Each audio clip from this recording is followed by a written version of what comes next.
तर बीडमध्ये संतोष देशमुख हत्या प्रकरणामध्ये आता तपास सुरू झालेला असला तरी सुद्धा या सगळ्या प्रकरणामध्ये तपासावरून डॉक्टरांच्या भूमिकेवरून देखील संशय व्यक्त केला जातोय। तर या सगळ्या संदर्भात आपल्या सोबत आहेत भाजपचे आमदार सुरेश धस। सुरेश धसजी, स्वागत तुमचं TV9 मध्ये। सुरुवातीपासूनच सुरेश धसजी, तुम्ही हे प्रकरण लावून धरलेलं आहे। या प्रकरणामध्ये आता तृप्ती देसाई असोत किंवा अंजली दमानिया सातत्याने वेगवेगळे आरोप या सगळ्या प्रकरणासंदर्भात करतायत। तर तृप्ती देसाई यांचा पहिला आरोप आहे की 26 पोलीस अधिकारी हे वाल्मिकने आपल्या मर्जीतले बीड जिल्ह्यामध्ये आणलेले आहेत। या सगळ्या अधिकाऱ्यांची बदली करा तरच तपास हा निरपेक्ष होईल असं त्यांना वाटतं। तुमचं काय मत यावर? 26 नसतील, 150-200 असतील। 26 फार कमी आकडा सांगितलाय तृप्तीताईंनी। हे सगळे कर्मचारी पोलीस अधिकारी यांचं बेरीज केले तर ते 200 वर जाईल। 26 कर्मचारी फार कमी आकडा सांगितलाय। मी पण यादी देतो ना उद्याच्याला देणार आहे CM साहेबांना जाऊन।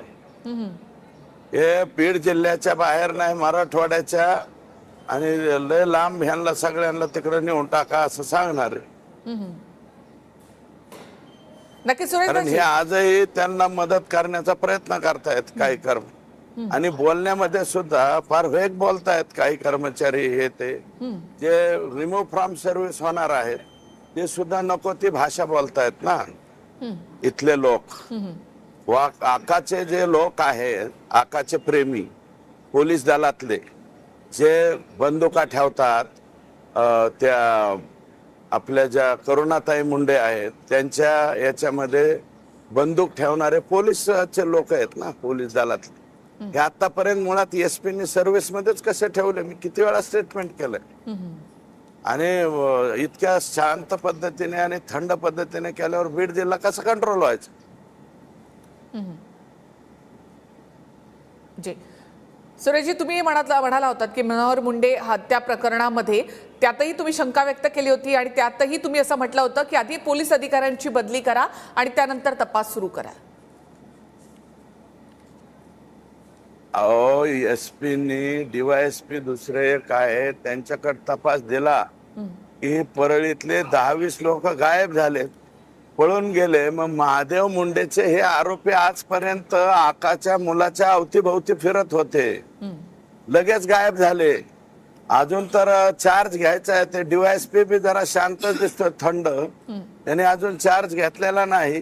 तर माझं म्हणणं आहे SP ना की ते DYSP कडे तपास द्यायच्या ऐवजी LCB कडे तपास द्या म्हणलं ना आम्ही। LCB कडे लेखी पत्र देऊन SP जर DYSP कडे देत असतील आणि ते DYSP पहिलेच आकानीच आणलेले अशांकडे कसं काय तपास देत आहेत हे? आणि असे तपास देऊन काय त्याच्यातून निष्पन्न व्हायचे? महादेव मुंडेचे खुनी सापडले पाहिजेत। अतिशय निर्घोणपणे मारलाय कॉलेजच्या ग्राउंड मध्ये, नेऊन टाकलाय तहसीलच्या दारात। अहो, तहसीलच्या दारात ज्याचं मडं नेऊन टाकलं त्या माणसाचं, त्याचे कच्चे बाच्चे लेकर आहेत, 38 वय आहे त्या लेकराचं, त्या महादेव मुंडेचं। आणि त्यांच्या सौभाग्यवती जी आहे ती माय माऊली रडते ना, त्याचे लेकर रडतायत। आता त्या बारक्या लेकराचं काय पाप आहे? ते डोळ्यातून पाणी अश्रू वाहतंय ना। मग तृप्तीताई बोलल्या किंवा अंजलीताई बोलल्या, काय चुकीचं बोलतायत ते? इथं ज्या पद्धतीने SP यंत्रणा हलवायला पाहिजे तशी हलवत नाहीयेत SP। जी सुरेश धस, मात्र या सगळ्या प्रकरणामध्ये तुम्ही आधी मुख्यमंत्र्यांशी देखील भेटला होतात। मग तुम्ही म्हणता की माझ्याकडे अशी 150 नावं आहेत, मी उद्या यादी काढणार, उद्या मुख्यमंत्र्यांना देणार। मग ही यादी तुम्ही आधीच मुख्यमंत्र्यांना दिली नाही का? किंवा बीडमध्ये देणार आहे जी तुम्ही म्हणता त्याप्रमाणे मग तुम्ही मुख्यमंत्र्यांची काय नेमकी चर्चा दिली? आता अहो, चर्चा केलीच नाही ना।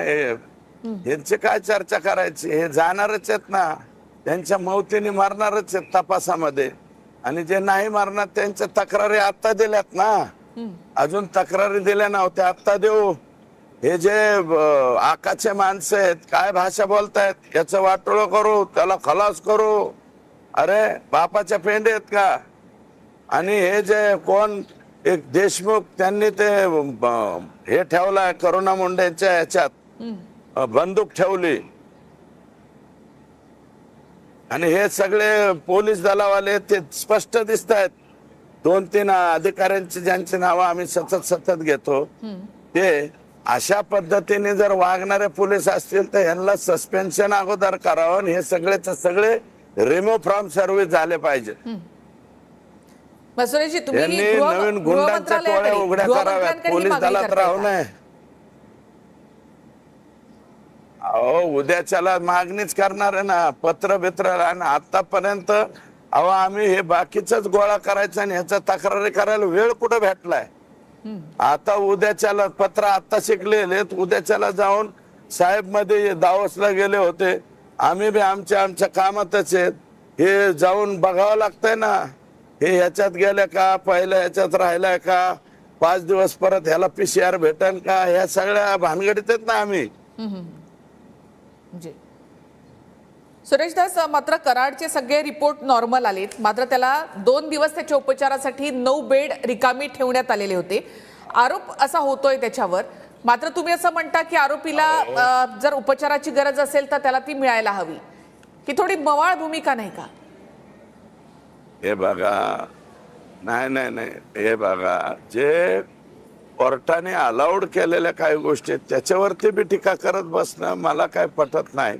ठीक आहे, 2 दिवसात आता रिपोर्ट आले त्याला जाऊ द्या ना, आतमध्ये गेला असेल तो. आणि ते कोण स्लीप कोणता आजार आहे म्हणतो, अरे घोरायचा आजार तर साऱ्या दुनियाला आहेत. बरेच लोक घोरतात, मी बी कवा बाबा घोरतो दमल्यावर. घोरण्याने काय परिणाम होतो, जे जाड माणसं आहेत ते घोरतात.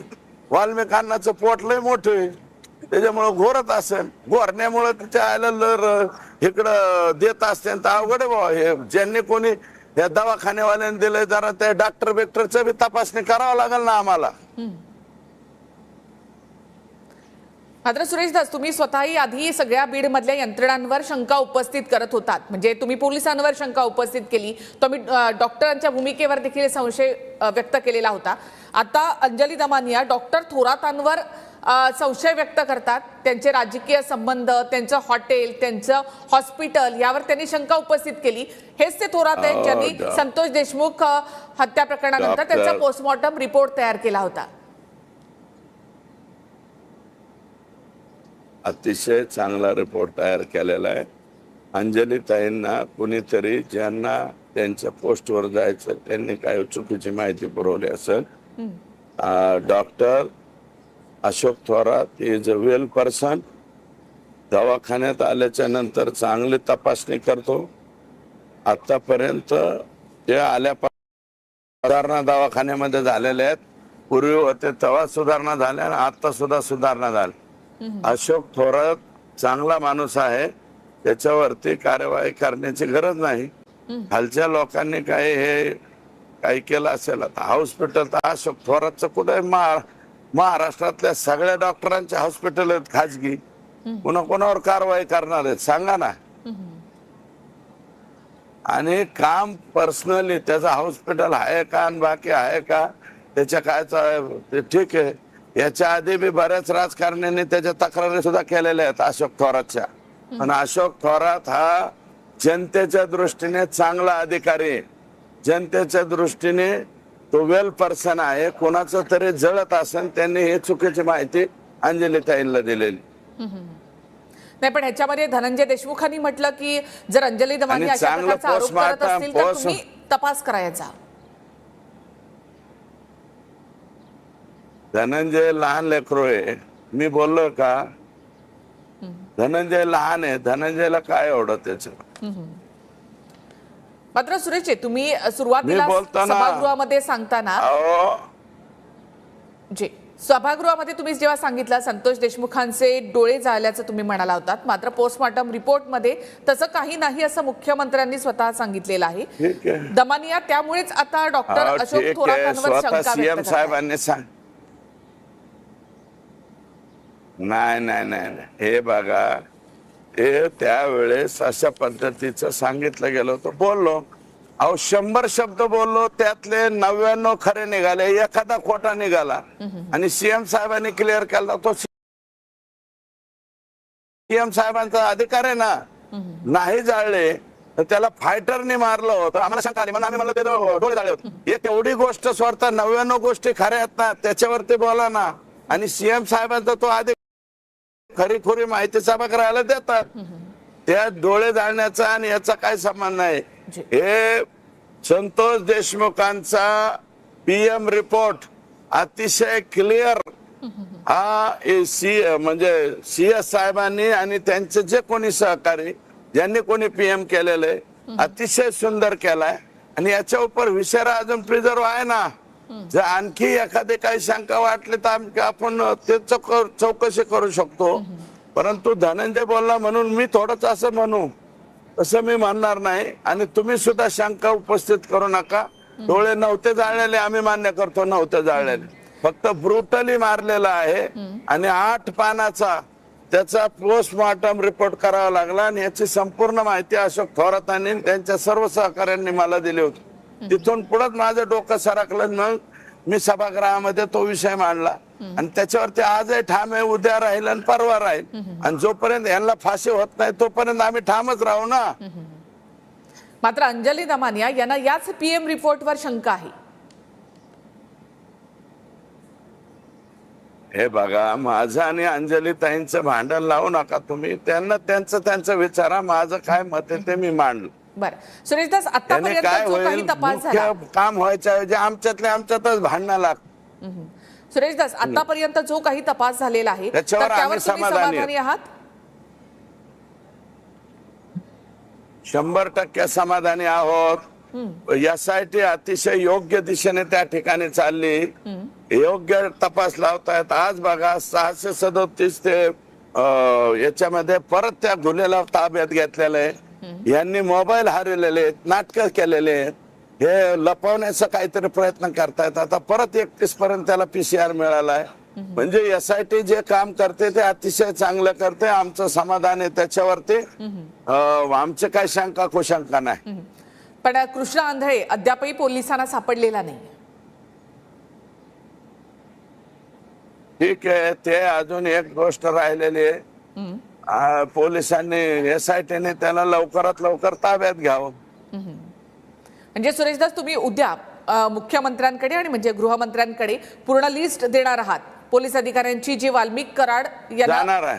जे वाल्मिक कराड बीड जिल्ह्यामध्ये आणले. पोलीस अधिकाऱ्यांचे यांचे सगळ्यांच्या हो हो हो वाल्मिक अण्णाचे पठ्ठे जे आहेत त्या सगळ्यांची तक्रार उद्या देणार आहे. आणि त्यांच्याकडनं DG मॅडम, शुक्ला मॅडम, त्याच्यानंतर खाली IG यांना सगळ्यांना तक्रार देणार आहोत.